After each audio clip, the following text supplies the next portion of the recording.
इस धरने का आह्वान किया गया है जो 7 तारीख से 22 तारीख तक कम से कम चलना है, क्योंकि 22 तारीख तक का हमारे पास परमिशन है। हम सुप्रीम कोर्ट के फैसले के आने तक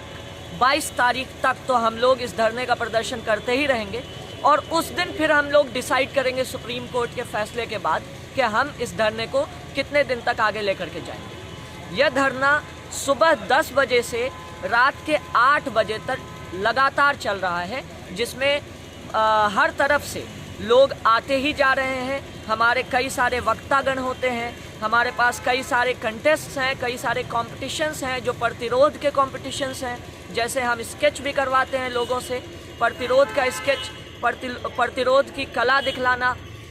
किसी का गायन है अगर प्रतिरोध का तो हम वो करवाते हैं, किसी का काव्य पाठ है प्रतिरोध का तो हम वो करवाते हैं। जितने भी सारे लोग चूँकि सहयोग कर रहे हैं, तो जितने भी ऑर्गेनाइजेशंस या रैलियां कर रहे हैं, मार्चेस कर रहे हैं, वो अल्टीमेटली यहाँ पर ला करके सभा को संबोधित कर रहे हैं। हम हैं भारत के बैनर तले हमने ये कोशिश की है कि अररिया की जनता को एक बना बनाया प्लेटफॉर्म दिया जा सके। जो भी लोग जिस भी तरफ से आते हैं, अगर वो प्रतिरोध करना चाहते हैं, अगर वो इस काले कानून CAA, NRC और NPR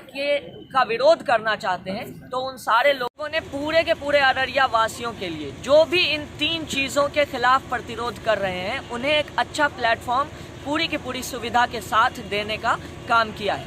NRC,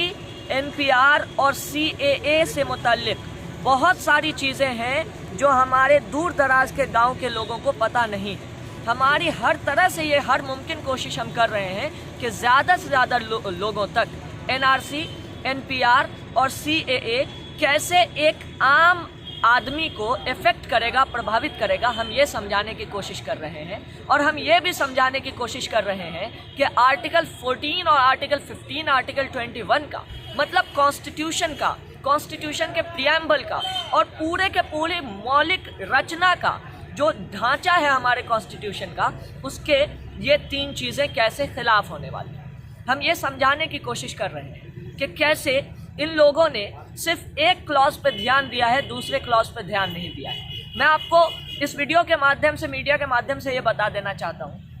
कि सरकार ने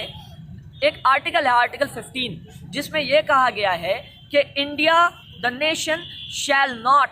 डिस्क्रिमिनेट बिटवीन 2 सिटीजन्स, मतलब 2 नागरिकों के बीच भारत देश किसी भी तरह का कोई भेदभाव नहीं करेगा। उसी में दूसरे क्लॉज में ये लिखा हुआ है कि the nation shall not discriminate between 2 people, 2 लोगों के बीच जो कि नागरिक नहीं भी हो सकते हैं, उनके भी साथ 2 लोगों के साथ कोई भेदभाव नहीं किया जा सकता है। तो पहला क्लॉज तो ठीक है कि NRC, CAA वगैरह जो है वो मुसलमानों को अलग, ये जो सिटीजन्स है, जो नागरिक हैं, उनको अलग नहीं कर रहा है। लेकिन जो 2 लोगों की बात करता है हमारा कॉन्स्टिट्यूशन, उसमें भेदभाव कर रहा है, जो कि एक आम तबका लोगों का, आम जनता जिसको कॉन्स्टिट्यूशन की समझ नहीं है, जो कि ज़्यादातर लोग भारत में नहीं समझ पाते हैं, उनको ये बात समझाने की कोशिश हम कर रहे हैं। और ये भी समझाने की कोशिश कर रहे हैं कि ये सरकार जो 50 सालों में आपके आइडेंटिटी कार्ड का फ़ोटो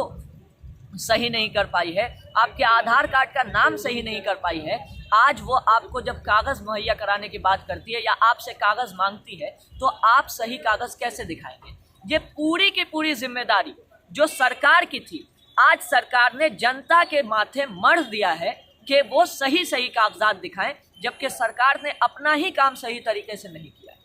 मेरा नाम है सैयद मुज़म्मिल जमाल, मैं ग्रेजुएट हूँ पटना यूनिवर्सिटी से। शुक्रिया।